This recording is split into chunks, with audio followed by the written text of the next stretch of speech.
క్రీస్తునందున్న ప్రియులకు ప్రేమతో వందనాలు తెలియజేయుచున్నాను. మే నెల 4వ తేదీ 2025.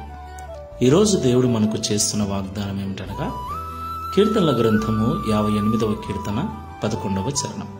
కావున నిశ్చయముగా నీతిమంతులకు ఫలము కలుగుననియు నిశ్చయముగా న్యాయము తీర్చు దేవుడు లోకములో నున్నాడనియు మనుషులు ఒప్పుకొందురు. ఆమేన్. నా ప్రియమైన సహోదరి సహోదరులారా, ఈ లోకములో నీతిగా నిజాయితీగా జీవిస్తున్నటువంటి మనుషులకు నామమాత్రపు భక్తి కాకుండా నిజమైన భక్తి చేస్తూ ఖచ్చితమైన జీవితాన్ని జీవిస్తూ ప్రభువును ఆరాధించే వారికి ఖచ్చితంగా శ్రమలు, హింస, నిందలు కలుగుతాయని బైబిల్ సెలవిస్తుంది. అలాగా నీతిగా ఉన్నప్పటికీ, యథార్థంగా జీవిస్తున్నప్పటికీ, దేవుణ్ణి ఖచ్చితంగా ఆరాధిస్తూ ఉన్నప్పటికీ మనకు శ్రమలు, నిందలు, బాధలు, మనం ఇబ్బందుల్లో ఉండటం ప్రజలు చూసి రకరకాలుగా మాట్లాడుకుంటూ ఉంటారు.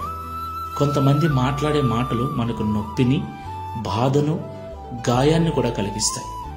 అయితే ప్రభు ఏమంటున్నాడంటే, ఒక రోజు వస్తుంది, ఆ రోజు నీతిమంతులకు తప్పకుండా ఫలము కలుగుతుందని, నిశ్చయముగా న్యాయము తీర్చు దేవుడు లోకములో ఉన్నాడని మనుషులు తెలుసుకునే రోజు ఒక రోజు వస్తుందని దేవుడి ఉదయకాల సమయంలో వాగ్దానం చేస్తున్నాడు. కాబట్టి మాటలు వింటున్న ప్రియ సహోదరి సహోదరుడా, యథార్థవంతుడివై జీవిస్తున్నావా? నీతిగా, న్యాయముగా, నమ్మకమైన భక్తి చేస్తూ ఉన్నావా? బాధపడకు. వచ్చిన శ్రమను బట్టి దిగులు పడకు. నీ యథార్థతను విడిచిపెట్టకు. నీకంటూ ఒక రోజు వస్తుంది. ఆ రోజు నీ పక్షమున దేవుడు న్యాయం చేశాడని ప్రపంచమంతా తెలుసుకుంటుంది. అంతవరకు ఓపికతో ప్రార్థనాపూర్వకంగా ఈ విశ్వాసపు యాత్రలో ముందుకెళ్దాం. ప్రార్థన చేసుకుందాం. న్యాయము తీర్చు దేవుడవైన తండ్రి, పరిశుద్ధుడా, మీకు వందనాలు చెల్లిస్తున్నాం. అవును ప్రభువా, నీ సన్నిధిలో ఎంత యథార్థంగా ఉంటున్నామో, ఎంత ఖచ్చితమైన భక్తి చేస్తూ నీతిగా జీవిస్తూ ఉన్నామో, అన్ని బాధలు, అన్ని వేదనలు, అన్ని నిందలు మేము అనుభవిస్తున్నాం. కొన్నిసార్లు బాధ అవుతుంది, కొన్నిసార్లు నిద్ర పట్టదు, కొన్నిసార్లు ఎంతో వేదనగా ఉంటుంది.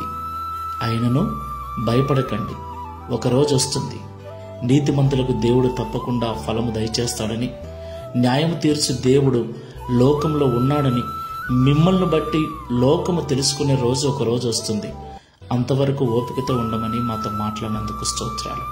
ఈ ప్రార్థనలో ఏకీభిస్తున్న మాకందరికీ అలాంటి ఓపికను, ప్రార్థనా జీవితం అనుగ్రహించి భక్తుని వలె మేము కూడా సాక్ష్యం చెప్పినట్లు సహాయం చేయమని యేసు నామములో ప్రార్థిస్తున్నాము తండ్రి.